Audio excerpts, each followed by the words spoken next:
Olá galera, eu sou o professor Cadu e na aula de hoje nós vamos falar sobre ângulos em circunferências, ou seja, como relacionar ângulos que estão nas proximidades de alguma circunferência e as características comuns entre os ângulos ali presentes e os arcos de circunferência ali determinados, uma vez que tanto um ângulo como um arco de circunferência podem ser ambos medidos em graus. Para isso, nós vamos separar a aula de hoje em diversas situações. A primeira situação que nós vamos separar é uma situação chamada de ângulo central. Essa situação acontece quando nós temos uma circunferência e, a partir do centro da circunferência, nós criamos um ângulo alfa. Se nós criamos um ângulo alfa a partir do centro de uma circunferência, esse ângulo vai acabar determinando na circunferência um arco que vai de A até B. É muito comum aqui nessa situação a gente falar que o ângulo alfa enxerga o arco AB. E todas as vezes que um ângulo, partindo do centro de uma circunferência, enxergar um arco AB, a propriedade entre esse ângulo e esse arco é que a medida do ângulo será exatamente a mesma medida que o arco. Facinho. Se alguém fala que o ângulo é 20 graus, o arco é 20 graus. Se alguém fala que o arco é 100 graus, o ângulo é 100 graus. Não tem erro. Segunda situação também muito importante é a situação do ângulo inscrito. O ângulo inscrito é aquele ângulo que possui o vértice sobre o contorno da circunferência. Um ângulo que possui o vértice sobre o contorno da circunferência e enxerga nessa circunferência um arco AB, também tem propriedades com esse arco AB, que é a medida do ângulo inscrito sempre será igual à medida do arco que ele enxerga dividido por 2. Por exemplo, se alguém te fala que esse arco mede 60, esse ângulo tem que medir metade, ou seja, 30. Se alguém te fala que esse ângulo mede 40, esse arco tem que medir o dobro, ou seja, 80.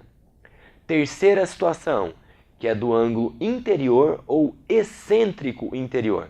A situação do ângulo interior é muito parecida com a situação do ângulo central, só que o ângulo interior está dentro da circunferência, porém com o vértice em algum ponto fora do centro. Porque se o vértice estiver no centro, ele é central. Se o vértice estiver aqui dentro, mas não no centro, ele é chamado de interior. Quando você tiver um ângulo interior, a situação vai ser um pouquinho mais complicada. Você vai ter que continuar prolongando os segmentos que determinam esse ângulo para o outro lado, até ele encontrar do outro lado outro arco. Na verdade, o que você tem que fazer é, uma vez que você tem um ângulo interior, encontre o seu OPV. Ele também vai enxergar um arco de cá, não vai?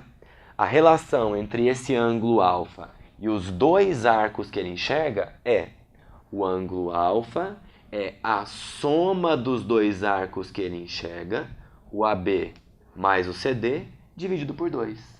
Por exemplo, se alguém te fala que esse arco AB mede 60 graus e que esse arco CD mede 40 graus, como você descobre o alfa?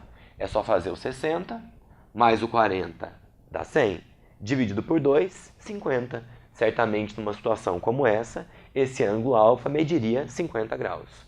A última situação que nós estudaremos, muito parecida com essa, é a do ângulo exterior ou excêntrico exterior. O ângulo exterior é um ângulo que está fora da circunferência, mas os segmentos que o determinam encontram a circunferência em dois arcos, um arco na entrada, pequeno, e um arco na saída, maior.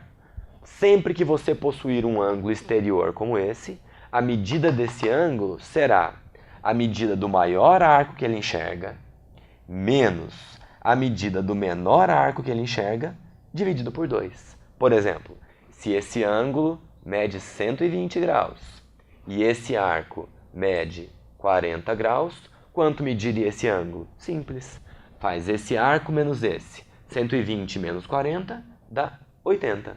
80 dividido por 2, com certeza esse ângulo aqui é 40. Só para a gente fechar isso aqui, essa situação do ângulo inscrito, ela se estende à medida que você vai desdobrando essa corda até ela virar uma corda tangente. Se uma dessas cordas ficar tangente, o nome desse ângulo passa a ser ângulo de segmento, mas essa relação continua valendo assim como ela vale no caso do ângulo inscrito. Por hoje é isso, pessoal. Espero que tenham gostado. Tchau, tchau e até a próxima.